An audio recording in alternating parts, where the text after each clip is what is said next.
How's it going, Anchor Peeps? Anchor Pete here, and boy, do I have a special surprise for you tonight.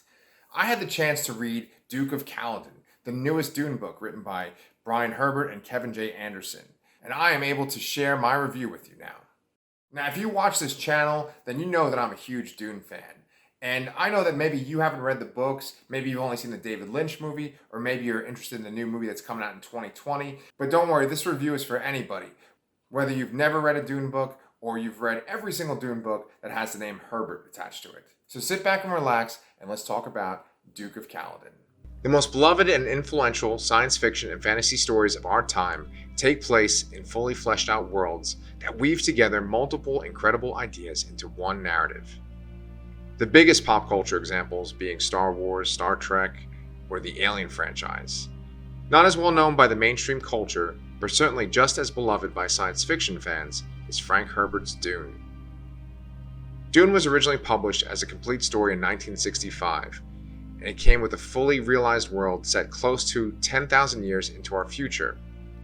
Just like the franchises I referenced, there are single story aspects of Dune that can make up an entire novel. The human-computer mentats with their stained lips, the great houses of the Landsraad, the effects of ingesting the spice melange. These are just 3 of the dozens of novel-worthy story concepts that you find within the first Dune book. Through the original 6 Dune books, Frank Herbert created a universe, a Duneverse, for us all to live in.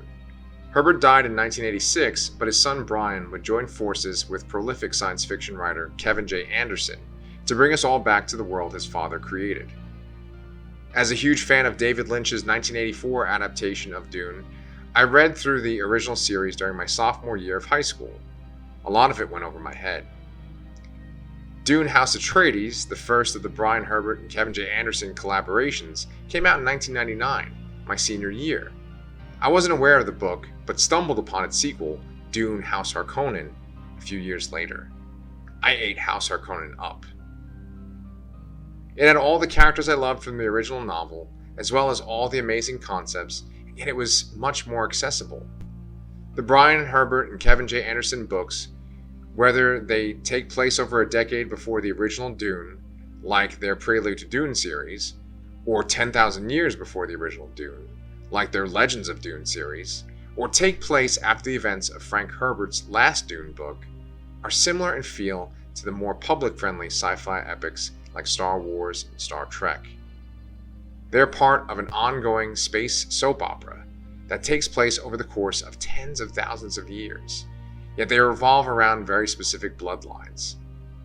They are not as dense and philosophical as the Frank Herbert Dune books, but they are so much easier to ingest. I've read almost every one of the Brian Herbert and Kevin J. Anderson Dune books and enjoyed them thoroughly, earning both authors a spot on my top 10 list of favorite authors. When I learned that I would be able to read their newest Dune adventure, Duke of Caladan, I was super excited. Taking place just a year prior to the events of the first book, Duke of Caladan sets itself up to be a perfect primer to the recently pushed back Denis Villeneuve Dune adaptation. Reading through the first chapters of the book was like coming home for Thanksgiving or Christmas break.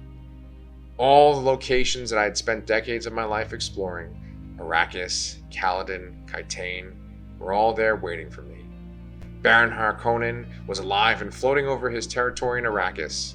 My favorite character in the series, Duke Leto, was nearing his tragic destiny, but now able to go on a new adventure with his son Paul, before the events of the original Dune.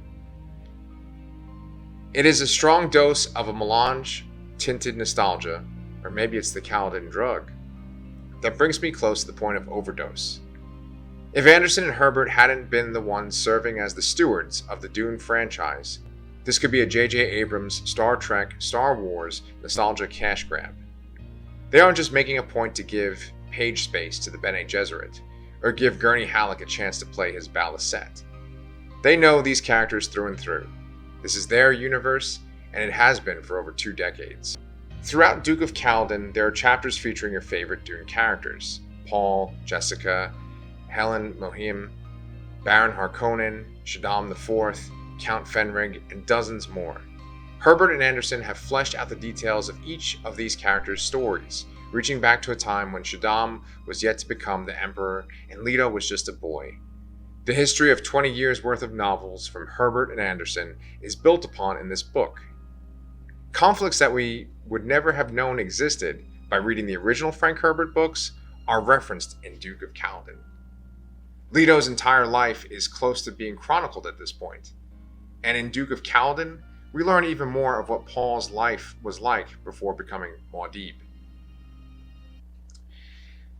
There are new characters featured in Duke of Caladan, or characters that we've heard of but were not featured prominently in other books. There is the arrogant Jackson Aru, the son of Melina Aru, the head of Chom. Jackson's actions are the catalyst for the entire novel, kickstarting the various plot lines that run throughout the book. Shaddam's wife, Empress Arikatha, plays a major part in the book. She's very different from Shaddam's previous wives, and there's much more to Arikatha than what she lets the Emperor see. There's far more to a Sardaukar Chamberlain named Redondo as well. As we follow his story, we learn of the connections between his past and Leto's. Since the novel is entitled Duke of Caladan, Leto is front and center. He has multiple antagonists to face throughout the book, including an evil that has infiltrated his beloved Caladan, and an external enemy that puts into question Leto's commitment to the Landsraad.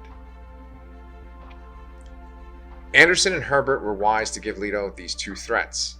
It highlights the difficult decisions he has had to face as a duke, and moves him beyond the age-old conflict between the Harkonnens and the Atredies, which has defined his character for so many books. I've been a fan of Dune for most of my life, and I've enjoyed Brian Herbert and Kevin J. Anderson's take on Frank Herbert's characters and lore. If you love their version of Dune as much as I do, then you will enjoy Duke of Caladan. Thanks so much for watching my review. If you haven't subscribed to the Anchor Pete channel, please go ahead and do so. You can also head over to my other channel called The Lassercast, and me, Danny, and Chris are about to do our deep dive episode where we talk about the show, The Haunting of Bly Manor. That's all part of our 31 Days of Halloween event, and we've been reviewing a horror movie every single day for the month of October. So that's probably why I look so tired. But you know what? I have a blast just putting together content for you guys. So thank you so much for watching. I appreciate your support, and we will see you next time.